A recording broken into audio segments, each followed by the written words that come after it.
lovelies, and welcome back to my channel. If you're new here, my name is Deconstruction. Thank you so much for all the love and support. Don't forget to please subscribe to this channel, turn on notifications so that anytime I upload a video, you will be the first person to be notified. And to my returning subscribers, thank you so much for all the love and support. To those people that share my videos, leave commentaries, and to my channel members, you guys are the real MVP. Thank you so much for all the love and support. Alright lovelies, let's get in today's video. So lovelies, I came across this video on my For You page on TikTok, and I thought to share with you guys where this palm-colored woman is coming real hard for her fellow white women. She went ahead to tell them not to use an allyship to get, community from those people that they have marginalized. Guys, she, spoke a lot of sense. I'm just going to roll the clip as well as the stages I was able to put together. Please leave me your own thoughts in the comment section and let's get into it. If you're a white woman who's doing anything in activist circles, you have to expect that Black people and people of color are going to regard you with suspicion. You also have to make peace with it and not cry about it. A lot of women have no problem talking about how we regard all men with suspicion because of the high level of domination, coercion, abuse, and other dangerous behaviors that men as a whole are conditioned into.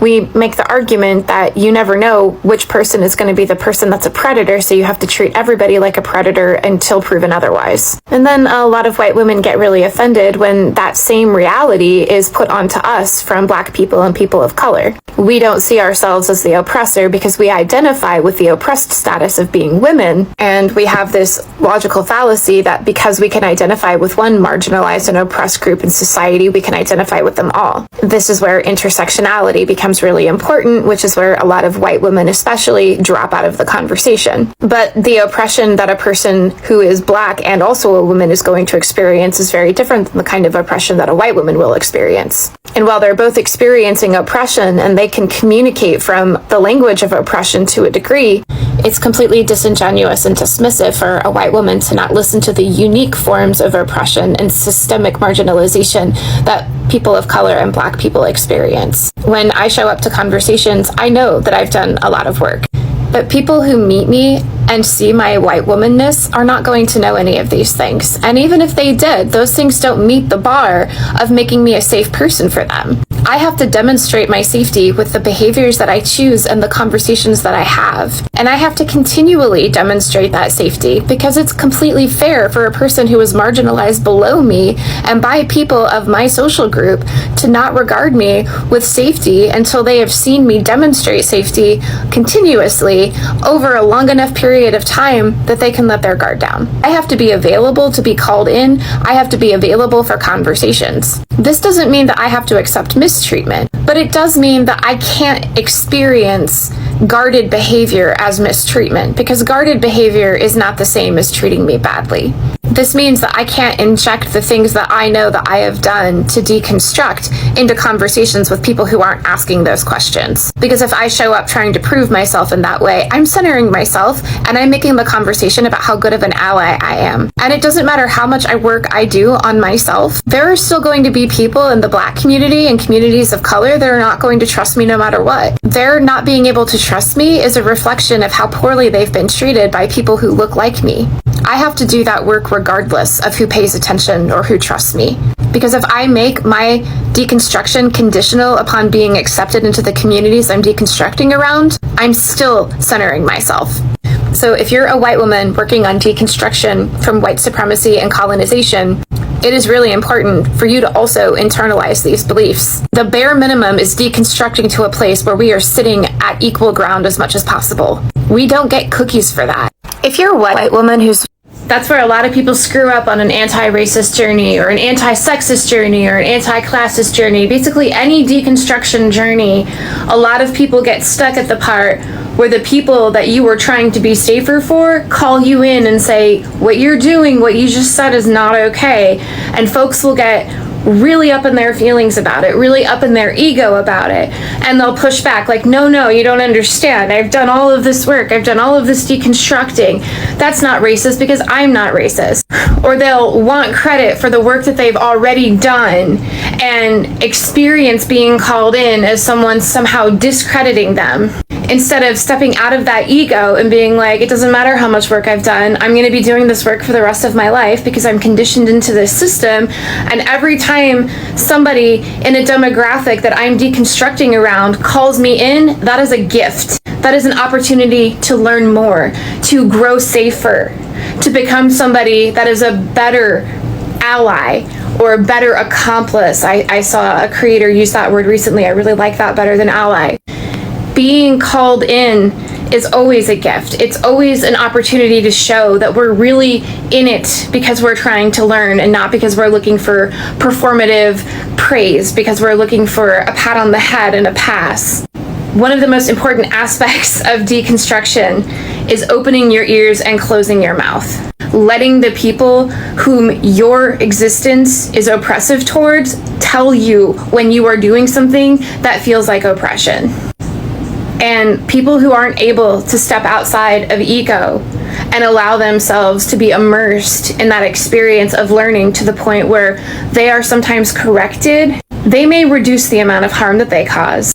But any time that they push back against being called in, they are harming even more. They are showing, I'm not a safe person. You can't trust me. Because trust is earned not just through doing and saying the right things when it's easy, but continuing to do and say the right things when you're being called out about doing something wrong. That's where a lot of... And what this creator has to say is really cool.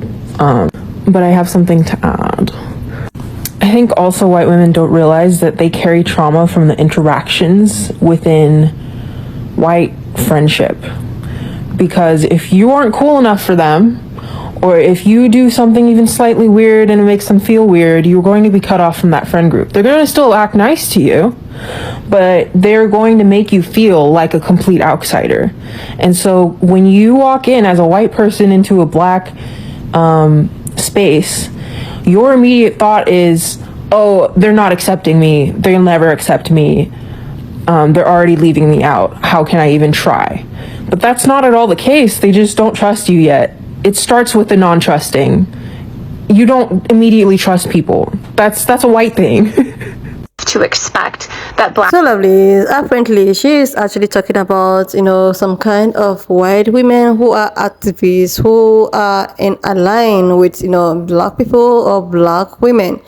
Like, sometimes they actually feel some type of way when they feel that anytime they go to any black, dominated place and these people are not giving them the energy that they want. Like, I'm an ally with you, I am an activist, everything I'm talking about is all about your freedom and all of that, but they are not receiving this kind of positive energy from, black women or black community.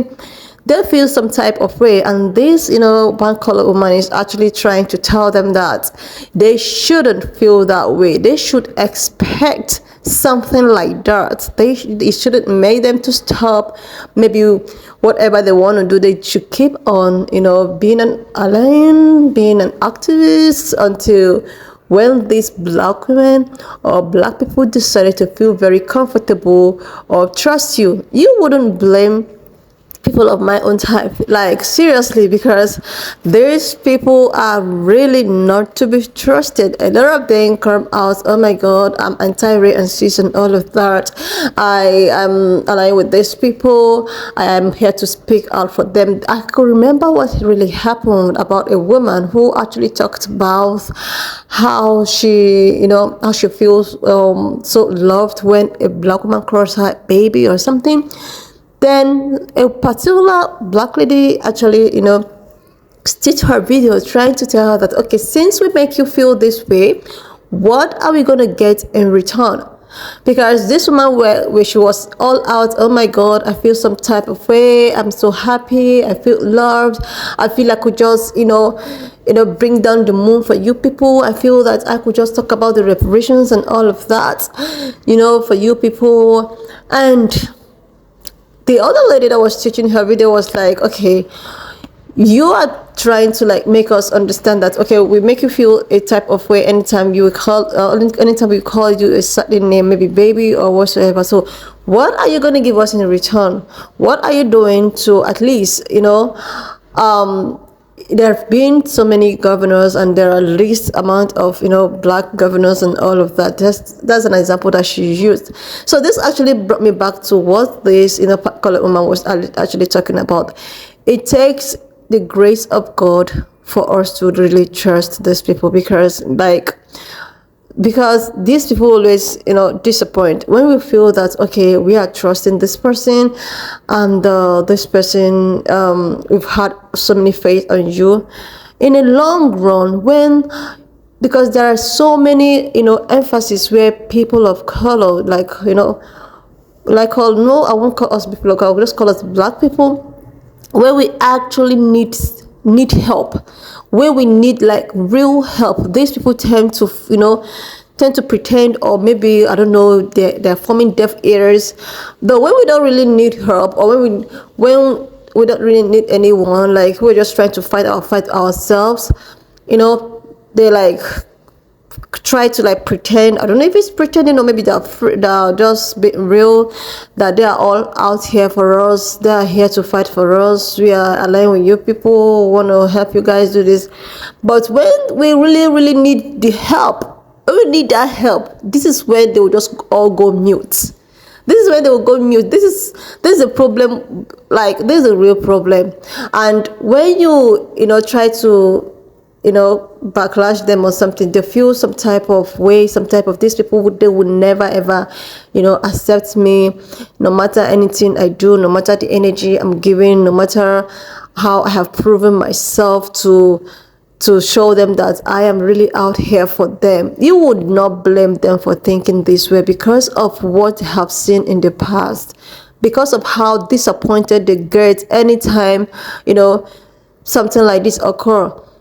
Majority of all these black saviors, or white saviors of a thing, most of them will come in the face of maybe a white savior. They are here to come and say, but there is something that's actually attracting them to go pretend as if they're saving these people. They're saving, but they're getting something in return. So you wouldn't blame anyone of my own type for not really trusting you. But all you have to do, just the way the creator have actually stated, does the way this particular woman have actually stated, you just have to keep on doing you, because most of them, when they're not getting what they want, or maybe when they're called out, or they just tend to just stop. This is why we wouldn't trust, or this is why we wouldn't trust you. Because when you are called out, when we see that maybe you are doing something not wrong, you just try to stop it. So all you need to do is just keep on proving yourself. Even if you are called out, okay, you will just learn. After learning, you just keep on doing whatever you want to do. That is your conscience, is your heart that leads you to do whatever you want to do. There are no one is perfect and all of that. So do not feel some type of way, because it is not our fault. You people have proven us wrong over times, not to really trust. And I wouldn't blame anyone for not trusting, because it takes it takes you a hard time to actually trust somebody seriously. Coupled with the fact what is really happening. Look at what is happening. Let's just use Congo for example. None of you are saying anything about Congo. Nobody is activate. Most of all these people, oh my God, I'm for black. Nobody's trying to say anything about Congo. Even none of you real Caucasian are talking about anything that's happening in Palestine. So this is what she's talking about. This is it. Anyways, lovelies, why not just leave me your own thoughts in the comment section of what you think of this video. And do not forget that we do not support any form of bullying, harassment, or whatsoever. We're just here for educational purposes. So why not just share this video, subscribe to this channel if you're here to do that, and I will see you lovelies when I upload the next one. Watch up to this extent. Thank you so much for all the love and support. Don't forget to please leave me your own thoughts in the comment section of what you think of this video. And do not forget that this channel, we do not support any form of bullying, harassment, or whatsoever. We're just here for educational purposes, guys. So please share this video, subscribe if you're here to do that, and I will see you lovelies when I upload my next one.